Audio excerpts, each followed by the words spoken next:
Praise the lord. అందరూ బాగున్నారా? దేవుని కృపలో ఆత్మీయంగా ఎదుగుతున్నారని నేను నమ్ముతా ఉన్నాను. ఈరోజు ఈ డైలీ ప్రాఫిటిక్ వర్డ్కి మిమ్మల్ని ఆహ్వానిస్తూ ఉన్నాను. మీరు పెట్టే మెసేజ్ని బట్టి కానీ, మీరు చెప్పే సాక్ష్యాలను బట్టి కానీ, మీరు ఈ వాక్యం ద్వారా ఎలా బలపరచబడుతున్నారో, మీరు చేసే మెసేజ్ని బట్టి కానీ నేను దేవుని ఎంతగానో స్తుతిస్తూ ఉన్నాను. ఈరోజు దేవుడు ఒక వాక్యం ద్వారా మనతో మాట్లాడుతున్నాడు. ఏంటంటే, మార్క్ సువార్త 5వ అధ్యాయంలో మనం చూస్తే అక్కడ ఒక వ్యక్తి మనకు కనిపిస్తాడు. తన కుమార్తె చనిపోయే పరిస్థితిలో ఉన్నప్పుడు యేసు ప్రభు దగ్గరకు వచ్చి, ప్రభువా, నా కుమార్తె చనిపోయే పరిస్థితిలో ఉంది, దయచేసి ఆమెను బ్రతికించు, ఆమె మీద నీ చేతులు ఉంచు, అప్పుడు ఆమె బ్రతుకుతుంది అని యేసు ప్రభుని వేడుకుంటున్న యాయీర్ని మనం చూస్తాం. అయితే యేసు ప్రభు దగ్గర జన సమూహం ఎక్కువ ఉండడం వల్ల యాయీర్ దగ్గరికి వెళ్ళేలోపు, యాయీర్ ఇంటికి వెళ్ళేలోపు చాలా ఆలస్యం అయిపోతుంది. ఆలస్యం అయిపోయినప్పుడు యాయీరు యొక్క మనుషులు వచ్చి, ప్రభువుని ఇంకా శ్రమ పెట్టవద్దు, నీ కుమార్తె చనిపోయింది అని యాయీరుతో చెప్పినప్పుడు ఆయన చాలా భయపడతాడు, బాధపడతాడు.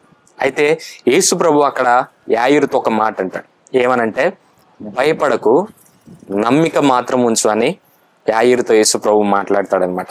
తర్వాత యాయీరు కుమార్తెని యేసు ప్రభు బ్రతికించినట్లు, చనిపోయిన ఆమెను బ్రతికించినట్లు మనం చూస్తాం. ఈరోజు ఏ విషయం గురించి నువ్వు భయపడుతున్నావో, బాధపడుతున్నావో నాకు తెలియదు. నేను ప్రభు చెంత ఈ విషయం గురించి మొరపెడతా ఉన్నాను. ప్రభు చెంత ఈ విషయం గురించి ప్రార్థన చేస్తా ఉన్నాను. ఎన్నో రోజులుగా వెయిట్ చేస్తా ఉన్నాను. ఇక ఇది నా వల్ల, ఇక ఇది కాదు, ఇది ఇక దేవుడు నాకు చెయ్యడు అని నువ్వు ఆలోచిస్తా ఉంటే, ఈరోజు దేవుడు నీతో మాట్లాడుతున్నాడు. భయపడకు, నమ్మిక మాత్రం ఉంచు. నీ అప్పులను బట్టి దేవుణ్ణి మొరపెడుతున్నావా? లేకపోతే నీ అనారోగ్యాన్ని బట్టి దేవుణ్ణి మొరపెడుతున్నావా? లేకపోతే నీ పరిస్థితులను బట్టి దేవుణ్ణి మొరపెడుతున్నావా? ఏ విషయం బట్టి నువ్వు దేవుణ్ణి మొరపెడుతున్నావో నాకు తెలియదు, కానీ నువ్వు ఈరోజు దేవుడు నీతో ఒకటే మాట్లాడుతున్నాడు. ఏంటంటే, భయపడకు, నమ్మిక మాత్రం ఉంచు అని యేసు ప్రభు ఈరోజు ఈ వాక్యం ద్వారా దేవుడు నీతో మాట్లాడుతున్నాడు. అయితే ఇంకా మనం చూస్తే మత్తయి సువార్తలో కూడా, మత్తయి సువార్త 3వ అధ్యాయంలో కూడా శిష్యులందరూ ఆ ధోనిలో ఉన్నప్పుడు, యేసు ప్రభు ఆ ధోని చివర పడుకున్నప్పుడు, సముద్రం ఉప్పొంగిపోతా ఉన్నప్పుడు వాళ్ళు చాలా భయపడతా ఉన్నారనమాట. భయపడినప్పుడు యేసు ప్రభు లేచి ఆ సముద్రాన్ని నిమ్మలపరిచినట్టు మనం చూస్తాం. ఈరోజు నువ్వు ఏ విషయం గురించి భయపడుతున్నావో నాకు తెలియదు.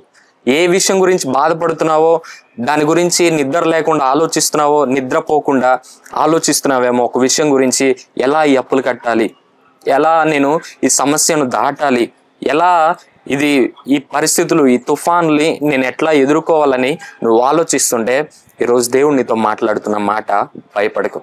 ఎందుకంటే ఆయన నీ ధోనిలో ఉన్నాడు, ఆయన మనతో ఉన్నాడు. ఆయన నువ్వు వేడుకున్నప్పుడు ఖచ్చితంగా దేవుడు నీకు సహాయం చేయబోతున్నాడు. నీ పరిస్థితులు మార్చబోతున్నాడు. జీవితంలో నువ్వు ఏ తుఫాన్లు అయితే ఎదుర్కొంటున్నావో వాటన్నిటిని నిమ్మలపరచబోతున్నాడు. కాబట్టి ధైర్యం తెచ్చుకో, భయపడొద్దు. బైబిల్లో 365 సార్లు భయపడొద్దు అని రాయబడిందంట. ఈరోజు దేవుడు మన నుంచి కోరుకుంటుంది ఏంటంటే, నువ్వు భయపడొద్దు, విశ్వాసం ఉంచు, అంతే. నమ్మిక మాత్రం ఉంచు. దేవుడు నీ పట్ల కార్యం చేయబోతున్నాడు. ఎందుకంటే నువ్వు మనుషులు నమ్ముకోలేదు, రాజులు నమ్ముకోలేదు, నువ్వు నమ్ముకుంది దేవుణ్ణి. కాబట్టి నువ్వు ఖచ్చితంగా దేవుని మహిమను చూస్తావు. నీకోసం చిన్న ప్రార్థన చేస్తాను. మహాపరిశుద్ధుడ యేసయ్య, జీవం కలిగిన తండ్రి, జీవాధిపతి, పరిశుద్ధుడా, మీకు వందనాలు, స్తుతులు, స్తోత్రాలు చెల్లిస్తా ఉన్నాను. ఈరోజు మీ మాటలను బట్టి మీకు వందనాలు నాయనా. ఈరోజు మీరు మాట్లాడుతున్న ప్రతి ఒక్క మాటను బట్టి నీకు వందనాలు. భయపడొద్దు అనే మాట మీరు మాతో మాట్లాడుతున్నారు ప్రభా. ఏ విషయం గురించి ఈ వీడియో చూస్తున్న వ్యక్తులు భయపడుతున్నారో, బాధపడుతున్నారో నాకు తెలియదు, కానీ అయ్యా, ఈరోజు ఈ మాటల ద్వారా మీరు మాట్లాడి వాళ్ళని ఆదరించినందుకు మీకు వందనాలు, స్తోత్రాలు. వాళ్ళు ఏ కార్యం కోసం, ఏ విషయం కోసం అయితే ఎదురు చూస్తున్నారో ప్రభా, ఆ విషయాన్ని మీరు శీఘ్రంగా వాళ్ళ జీవితాల్లో అనుగ్రహించమని ప్రార్థన చేస్తా ఉన్నారు. మీ కృప చూపించండి, దీవించి ఆశీర్వదించమని యేసు నామములో అడిగి వేడుకొని ప్రార్థన చేయించున్నాను తండ్రి, ఆమేన్. ఈ వీడియో ద్వారా మీరు దీవించబడ్డారని నేను నమ్ముతా ఉన్నాను.